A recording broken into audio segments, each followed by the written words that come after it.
All right, well, I guess to start off, we'll talk about what's going on here today. Tell me what's going on here. Well, this is an opportunity for families to come by and pick up breakfast and lunch for their kids. This is a program sponsored by the St. Louis Public Library, the St. Louis Public Library Foundation, and some of their partners, including Operation Food Search. Tell me about some of the other responses you guys have going on right now. Well, we've got all kinds of activity in the county. We have a very active human services footprint. We're watching folks that need help at home. We're providing, working with the food banks. We're making sure that families have an opportunity to get back and forth for their essential needs. But our human services department is very active. In addition, our public health department is coordinating with the other public health departments in the region to do contact tracing, to give advice to people who have symptoms, to get people who qualify for testing referred to testing. And our hospital systems are working very closely together to combine and coordinate their resources. We were talking a little bit off camera about some of the resources that you guys have or really don't have. I mean, right. Well, our whole country is struggling with the same thing we are. Adequate protective equipment, testing supplies. We're talking about ventilators, hospital system capacity. We're watching that very closely. We're going to expand our hospital system capacity. The hospitals have already done that by stopping elective surgeries to make room in their hospitals. We're looking at other facilities that could be temporary hospitals for people that may have COVID-19 but they may not need an intensive care unit, or people who may be sick from other things, so we could take care of them in another facility that's not a hospital and save the hospitals for the critically ill patients who need ICU care. What would some of those facilities, temporary facilities? Well, that hasn't been worked out. We're actually looking at all kinds of sites all over the community. I think anything that's a big arena that has a lot of electricity, a lot of plumbing, good HVAC systems, those are all things that are being considered. But that's a conversation that we're having right now with the Army Corps of Engineers and the National Guard and FEMA, and we'll have a plan in the next few days. Arenas, so... Right. Okay. Right, an arena would be a natural location. That's what we're seeing all over the country. It's got a good HVAC system, a lot of electricity, and a lot of the plans that have been put into place for disasters over the years always include using arenas as a possible staging area. So one of the things that's going on in New York right now, the concern about ventilators not having enough. I Right. mean, we could be there in...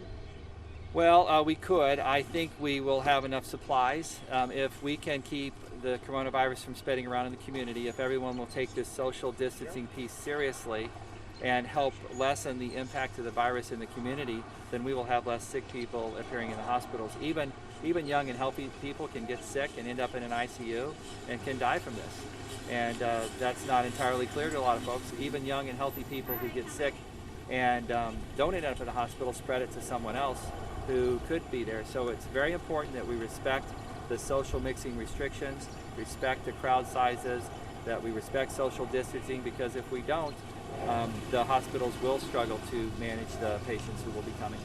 One thing I'm particularly curious about, just because I am in this age group, I mean, obviously this is great for people that have families and kids, it's so important, but what about the young people that are maybe, their number one worry is, hey, I'm unemployed now, I'm losing my job. Well, I think that it's going to be tough. I mean, anybody that is struggling to find something to eat, there's lots of programs. They can call 211 and the Salvation Army will refer them to the proper source. But we have resources for everyone with and without kids. Somebody doesn't have a place to stay, we have shelters set up in the county and in the city. We have a lot of resources that we're going to deploy. This is a tough time for everyone who are sick and physically ill. It's a tough time for everyone who's struggling economically.